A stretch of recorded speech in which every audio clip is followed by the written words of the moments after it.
Llega el momento ahora de repasar los números de este miércoles 2 de octubre.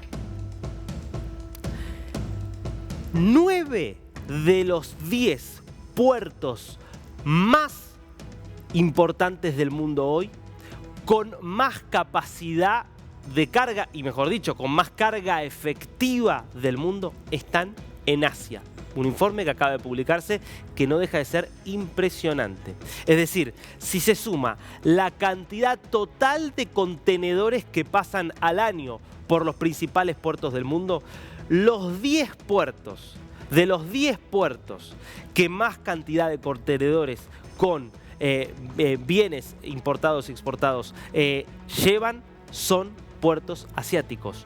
Esto marca la primacía económica cada vez mayor de Asia. Y te voy a dar algunos datos concretos de lo que es este estudio, que lo que hace es calcular, justamente tomar una medida, un tipo de medida de un contenedor estándar. Esa medida la catalogan como una unidad equivalente a 20 pies, es decir, por el tamaño de estos contenedores promedio. Y el puerto de mayor carga el año pasado fue el puerto de Shanghái, con 49 millones de unidades equivalentes a 20 pies, es decir, pongámosle 49 millones de contenedores medidos en una medida estándar. El segundo, Singapur, con 39 millones. El tercero, estamos hablando de Ningbo, Susan, en China.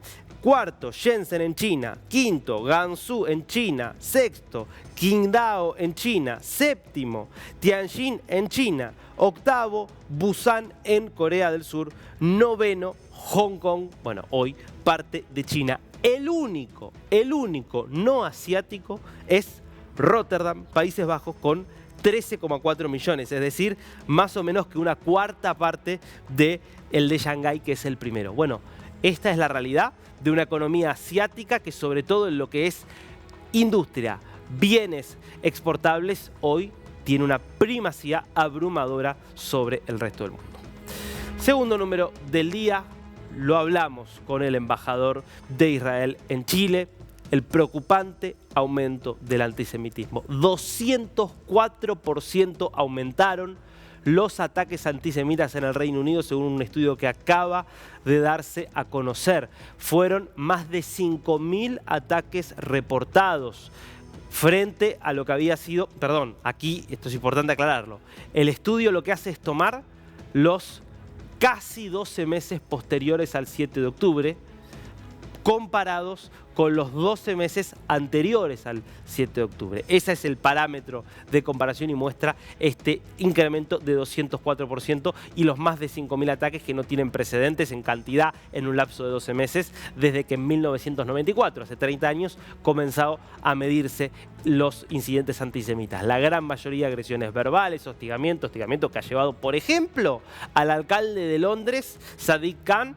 a crear una línea de colectivos, de autobuses, exclusiva para miembros de la colectividad judía, que comunica distintos barrios judíos para que no tengan que mezclarse con otros justamente miembros de otras comunidades que pueden llegar a hostigarlos. Fíjense de lo que estamos hablando, del nivel de violencia, de hostigamiento de los parecidos con los años 30, con los años 20 y con los años 30. Es muy preocupante. Reino Unido, uno de los países sin dudas más afectados por este cáncer realmente que es el antisemitismo. Repasamos las caras del día, ¿te parece? Este es un caso realmente muy particular y no del todo aislado. ¿Quién es Juan Carlos Santana Noboa? Es el viceministro de Trabajo de Cuba. Era el viceministro de Trabajo de Cuba. Una figura no de la cúpula gobernante del régimen cubano, pero bueno, hay que ser viceministro de Trabajo en un país cerrado, donde son muy poquitos los que llegan a puestos de poder, y un viceministro de Trabajo sin duda que tiene poder. Bueno, resulta que este hombre decidió escaparse de Cuba, desertar al régimen cubano y pedir asilo político en los Estados Unidos. El viceministro de Trabajo. Vos sabés que es el último de varios casos, quizás el más sonado por la jerarquía, pero de varios casos de funcionarios que están escapando de la isla. Esto te da una dimensión de la gravedad de la crisis económica que está viviendo Cuba, que no se parece a nada que haya vivido en el pasado. Recordemos, estamos hablando de una pérdida y una salida del país del 18% de su población. El 18% de los cubanos se fueron de Cuba en los últimos 3 años. En ningún otro momento de éxodo de un país que ha tenido muchos éxodos de la Revolución Cubana, ninguno se parece a algo como esto. Y ya no son solo disidentes, no son solo los jóvenes que quieren un futuro mejor, no son solo personas que quizás se quedaron sin la posibilidad de desarrollarse, son hasta los propios funcionarios que se dan cuenta que no se puede vivir en la isla y que no hay futuro si siguen gobernados por la dinastía Castro Díaz-Canel. Segundo rostro de este miércoles, bueno, un personaje que de alguna manera del que hemos hablado indirectamente en este programa de DNews a partir de la información de cómo el Centro Carter, que había auditado las elecciones en Venezuela, acababa en la sede de la OEA en Washington, D.C., de publicar las actas de votación certificando el triunfo opositor.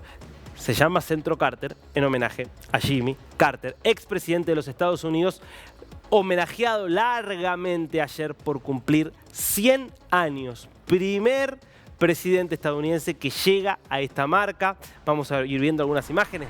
Obviamente ya estaba desde hace un tiempo postrado en una silla de ruedas, pero sigue bastante consciente. Una vida muy particular la de Jimmy Carter, mucho más respetado, hay que decirlo, como expresidente que como presidente. A él le tocó gobernar en el periodo 1978-1982, un periodo de fuerte recesión, pero hay que decirlo, fue un periodo de fuerte recesión sobre todo porque Estados Unidos estaba encarando y sufriendo el mayor momento de inflación de su historia, una inflación que llegaba a estar en el orden del 14-15% anual, y en ese contexto Jimmy Carter toma una decisión, obviamente avalada por el presidente entonces de la Reserva Federal de los Estados Unidos, que es subir muy fuertemente la tasa de interés, tomar una política muy contractiva que permitió que efectivamente bajara la inflación y que nunca volviera a subir la inflación en los Estados Unidos, por lo menos hasta la pandemia. Claro, lo que pasa es que el costo que tuvo fue una recesión muy fuerte que le impidió ser reelecto. Entonces quedan 4 años marcados por la crisis económica, aunque con el logro de haber dejado un legado de baja de inflación, con un legado importante en América Latina, porque fue relevante en muchas de las transiciones a la democracia en América Latina, fue relevante en investigaciones y en ejercer presión sobre muchas de las dictaduras latinoamericanas, como la chilena, como la argentina, y que fue una figura muy comprometida al respeto de la democracia y a la lucha por la democracia y los derechos humanos en las décadas posteriores a su salida de la Casa Blanca, y de hecho funda el Centro Carter, que está pensado para garantizar los valores y el respeto a la democracia. Bueno, cumplió 100 años, es además destacado. Ganó el Premio Nobel de la Paz hace unos 22 años. Ganaba el Premio Nobel de la Paz justamente por los esfuerzos por la paz y por la democracia. Y ayer, justamente en Plains, Georgia, donde vive desde toda su vida, fue condecorado, reconocido y celebrado por haber cumplido 100 años. Jimmy Carter.